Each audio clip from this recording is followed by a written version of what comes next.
प्रकाश Narzary YouTuber बेजों लोगोसे Bodoland tiger बिमा खिबुफ्रा फैबानो जाबाय माबायावहाय मा होनो बियो 5 तारिखआवहाय फैबानो जाबाय दिनै 3 सारे 5 तारिखआवहाय प्रकाश नार्जारी इउटुबार बिमा खि सोलाग्रा बेजों लोगोसे मा होनो बियो सासेया जाहैबाय बड'लेण्ड टाइगार। हेलौ लोगोफोर, नोंथांमोननि सेराव गोदानै आपडेट लानानै फैलायबाय। प्रकाश नार्जारी ओमफ्रायो आमाइसो बड'लेण्ड टाइगार गासिबो सिनायखायो जानांगौ जोंहा UPPL नि गुन्दै जाग्रा होननानै। आं बुंनाय बाथ्रा नङा दे, बेफोरो आं कमेन्टफोराव मोननाय ओमफ्राय भिडिअ नोंथांमोना दा नुगोन। जोंहा मैदोम ब्रादारा मा बाथ्रा बुंखो सालथेया नोंथांमोना नायग्रोना लाबानो जाबाय। दा बेफोरबायदि बाथ्राखौ लानानै नोंथांमोना आंनियाव एगेन्स्ट कमेन्ट हरनो नाङा। जास्ट नोंथांमोननि गोसोजों नोंथांमोना कमेन्ट हरबानो जाबाय। बिसोरनि बागै बिसोरा माने पलिटिक्सनि बागैसो नांलाय खमलाय जाखायो। सोरबा पलिटिक्सा देरहाबा सोरबा पलिटिक्सा हारिबा बेफोरबायदि नांलाय खमलाय जाखायो। बेयो मोनसे कमन बाथ्राखा, नङा होनबा लोगोफोर?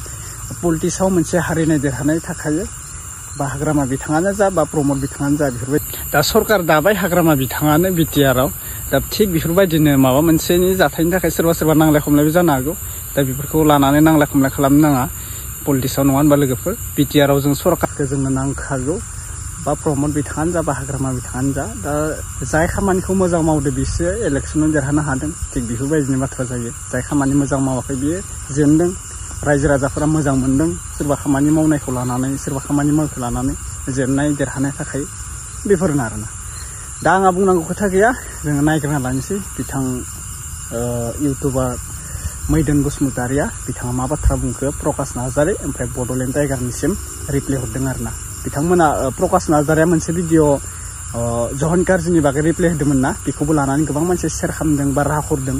प्रकाश नार्जारीया बेफोरबायदि बाथ्रा बुंना पारमिसन थायो होननानै। ओमफ्राय प्रकाश बिथाङा बुंदों बेफोरबायदि रुमफोरखौ देखायनायनि पारमिसन सोर होखो बेफोरबायदि बाथ्रा बुंदों। दा बेखौ लानानै गोबां दावरावबो जादों भिडिअनि गेजेरजों, नांलाय खमलाय दान्थे बिदान्थे बाथ्राजों कमेन्टनि गेजेरजों बेफोरबायदि जागासिनो। दा नायग्रोना लानोसै दे मा बुंदों बड'लेण्ड टाइगारा आमाइसोमोनखौ नायदो। प्रकाश नार्जारी इउटुबार बेजों लोगोसे बड'लेण्ड टाइगार बिमा खिबुफ्रा फैबानो जाबाय माबायावहाय मा होनो बियो 5 तारिखआवहाय फैबानो जाबाय दिनै 3 सारे 5 तारिखआवहाय प्रकाश नार्जारी इउटुबार बिमा खि सोलाग्रा बेजों लोगोसे मा होनो बियो सासेया जाहैबाय बड'लेण्ड टाइगार बिमानि खिबु सोलाग्रा। बैसोर सानैया फै माबायावहाय मा होनो बियो क'क्राझारावहाय फै, BTC सेक्रेटारियेटआव फै। 5 तारिखआव जोंहा हाग्रामा महिलारि सारा शपथ ग्रहण लानो थांगासिनो दङ। आरो बेजों लोगोसे फेरेंगा ना मा होनो बियो रनजित बसुमतारी, खुनु रेसपेक्ट होआ आङो दिनै, मिथिबायना? फेरेंगा दाउ गोसोम, बेजों लोगोसे दाउखा गोसोम दङ, राकेश ब्रह्म, आरो बेजों लोगोसे जोंहा दङ बायदिसिना बखिग्रा सोर दंबावो, आरो प्रमद बर' बिथांमोनहा फैनांगौ, मिथिबायना? फैनांगौ। हाग्रामा सारा जे शपथ ग्रहण लानो थांगासिनो दङ 5 तारिखआवहाय, मिथिबाय? फैनांगौ। लाजि मोन्दों बिथांमोनहा, जोबोरैनो लाजि मोन्दों, मिथिबायना? गोबाङैनो लाजि मोन्दों, मिथिबायना? माने मा BTC-आवहाय जोंहा मा BTC-आवहाय 40टा समस्तियाव 7टाल' देरहानानै गोबां लाजि मोन्दों बिथांमोनहा। आङो भिडिअ लाबोआखैमोन।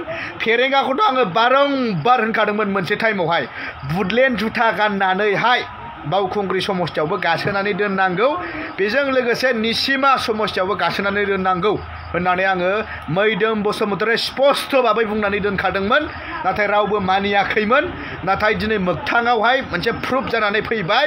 फेरेंगा, आं बेलेगखौ बुंनो थाङा, फेरेंगा जेराव जोंहा उरुफे होनदों नामा रनजित बसुमतारी बिथाङाहाय गासोनानै मैदोमनि बुटलेण्ड जुथाजों गासोनानै दोनजाजोब्बाय।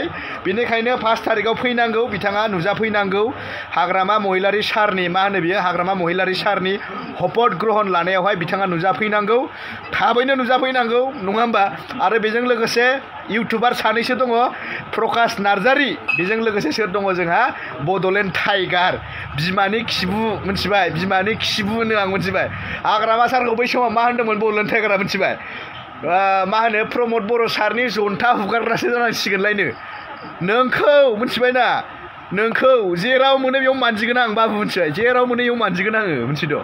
बड'लेण्ड टाइगार आरो प्रकाशखौथ' मा होनो गुन्दैयानो बिमा खर' मा खोलैयोलै दैफोरखौलाय, दै गोलैदों जेबो साननाङा। माने प्रकाश नार्जारि ना मा होनो बियो ओइ सासेया प्रकाश नार्जारि बेखौ मिथिबाय गुन्दै गोमाबाय गैला बिश्वनाथ सारिआलिनिसोमोन बिथाङा बिश्वनाथ सारिआलियाव खारनानै थांदो माने माबा गोमाबाय ओंखाम गोमाबाय बिथाङाहाय नङा होमबा मैया कारिगावआव फैनानै जानला मोनला भिडिअ बानायफैलाबायदों नङा होमबा जेबो नङा माबा गेट होथेदों मा होथेदोंनो साननैसो उनाव खुलिफिनगोन टेनसन गैया जेबो हाग्रामा साराबो खुनु माने गाज्रि थिंकिं लानानै बेफोरबायदि भिडिअ मा होनो बेखौ गेटखौ बानायाखै गाज्रि थिंकिं लानानैहाय जिखुनु जाया बे प्रकाश नार्जारि मोना जानला मोनला बखिखागोन मानो होनोबा गुन्दैयाहाय जि माने मोननांगौमोन जिबादि मोननांगौमोन गुन्दैया गोमाजोबबाय राकेश ब्रह्म बिथांमोना गैला माने जेरा रानजोबसिगोन गैला जाम्बा बादि बोरमा फाग्ला बादि जाजोबबाय प्रकाश नार्जारि इउटुबार मोना रानजोबसिगोन बड'लेण्ड टाइगार मोनहा गैला जाङि सुग्रा जाजोबसिगोन मिथिबायना बेखायनो आं होनदों मैदोमनि बाथ्राफोरखौबो किसुमान लानांगौ मानो होनोबा आं गोदोनो होनखादोंमोन सिगाङावनो होनखादोंमोन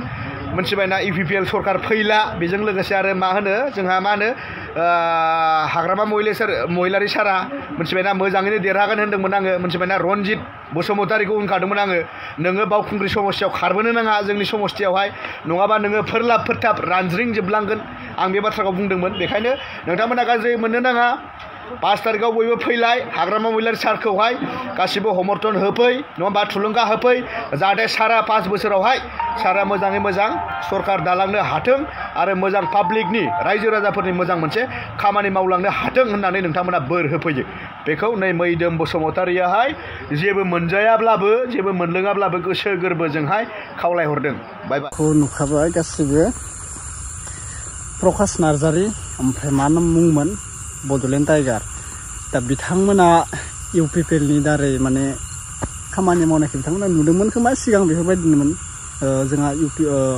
प्रमद सारा माबामोन नालाय CM मोन नालाय बिटिआरआव दा जेनबाय दा हाग्रामा सारासो जाहैबाय CMआ दा बेफोर थिग बायदिनो दा बिथांमोना मा खालामबावगोन बिसोरा जेबो